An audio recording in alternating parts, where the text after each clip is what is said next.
Hi friends, എല്ലാവർക്കും സുഖമാണോ? ഇന്ന് മടവൂർ പാറയിലോട്ടാണ് കേട്ടോ യാത്ര. നല്ല തണുത്ത കാറ്റും ചെറിയ മഴയൊക്കെ ഉണ്ടായിരുന്നതുകൊണ്ട് നല്ല രസമായിരുന്നു കേട്ടോ അവിടെ ഇരിക്കാം. പിന്നെ ഇതുപോലെ മുളയൊക്കെ വെച്ച് കെട്ടി മുകളിലത്തെ പാറ വരെ പോകാനുള്ള സൗകര്യം ഉണ്ടായിരുന്നു കേട്ടോ. ഇതിലെ കൂടെ ഒക്കെ നടക്കാനൊക്കെ നല്ല ഭംഗിയാണ്. പക്ഷേ മുകളിലോട്ട് പോയപ്പോൾ അത്ര ഇഷ്ടമായില്ല കേട്ടോ. അവിടെ കാറ്റൊന്നും അത്ര ഇല്ലായിരുന്നു. പിന്നെ ഞാൻ കുറച്ച് സമയം അവിടെ സ്പെൻഡ് ചെയ്തതിന് ശേഷം ഞങ്ങൾ ഇതാ ചേട്ടൻ്റെ വീട്ടിലോട്ട് വന്നു. അപ്പോൾ ഈ ലോറിയൊക്കെ ഉണ്ടാക്കിയത് അവിടുത്തെ ചേട്ടനാണ്. ആ പൂച്ചയെ കണ്ടായിരുന്നു. വാവയുടെ കളിയൊക്കെ കണ്ടിട്ട് ഇങ്ങനെ നോക്കി നിൽക്കുവാണ് കേട്ടോ. വാവയുടെ അടുത്തോട്ട് പോകുന്നില്ലെങ്കിലും ദൂരെ നിന്ന് വാവയുടെ കളിയൊക്കെ ഇങ്ങനെ വീക്ഷിക്കുന്നുണ്ടായിരുന്നു. വാവയുടെ അടുത്തൊന്നും ഇങ്ങനെ മാറാതെ നിൽക്കുമായിരുന്നു കേട്ടോ. അങ്ങനെ ഇതാ മുകളിൽ ഏറുമാടം ഉണ്ടാക്കിയിട്ടുണ്ടെന്ന് പറഞ്ഞ് അതൊക്കെ കാണാൻ ഞങ്ങൾ ടെറസിലോട്ട് വന്നു കേട്ടോ.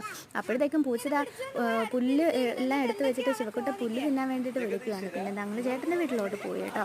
അപ്പോൾ അവിടെയുള്ള കുട്ടികളൊക്കെ വിളിച്ചിരുത്തി അവൻ്റെ ഒപ്പനയ്ക്ക് മണവാട്ടി ഇരിക്കുന്ന കണക്കിന് ചേട്ടന്മാരെയൊക്കെ പിടിച്ച് രണ്ട് സൈഡിലിരുത്തി അങ്ങനെ ഇരിക്കുവാണ്. ചേട്ടന്മാരുടെ കൂടെ കളിച്ചില്ലെങ്കിലും ചേട്ടന്മാരടുത്ത് വേണം. അങ്ങനെയായിരുന്നു കേട്ടോ. അപ്പോൾ അത്രയേ ഉള്ളൂ ഫ്രണ്ട്സ്. വീഡിയോ ഇഷ്ടപ്പെട്ടാൽ ലൈക്ക് ചെയ്യാനും സബ്സ്ക്രൈബ് ചെയ്യാനും മറക്കല്ലേ. താങ്ക്